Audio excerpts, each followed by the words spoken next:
what God does. And we got to get out of the way so we can be in the way, because He is the way and the truth and the life.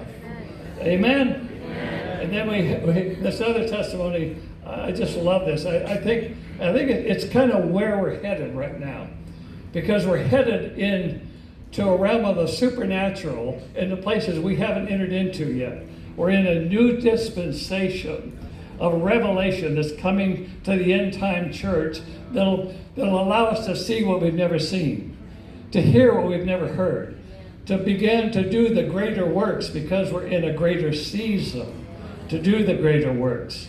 So in this Asian country, there was a young man, a young Christian man, who had to spend time in the military.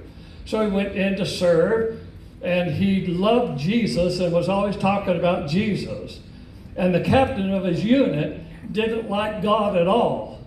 And he kept getting upset at this young man for always talking about this Jesus. And he kept trying to berate him. So he figured, okay, I'm going to take care of this young believer once and for all. So he called the troops out in the courtyard, lined them all up. Then he called out this young man. He said, "Come here, young man." And he gave him some keys. He said, "Take these keys to that Jeep and park it over there by that building." And the young man said, "But sir, you know I don't know how to drive." And the captain said, "Well, why don't you ask your God to show you how to drive?" So the young man took the keys. He started walking to the Jeep.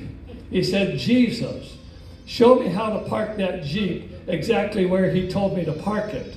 He gets in the Jeep and he parks it exactly where the captain said to park it. And he got out of the Jeep. He looked at the troops. They were all on their knees weeping. He said, "My goodness, what happened?" And the captain, with tears coming down his face, walked over to the Jeep, opened the hood, and there was no engine.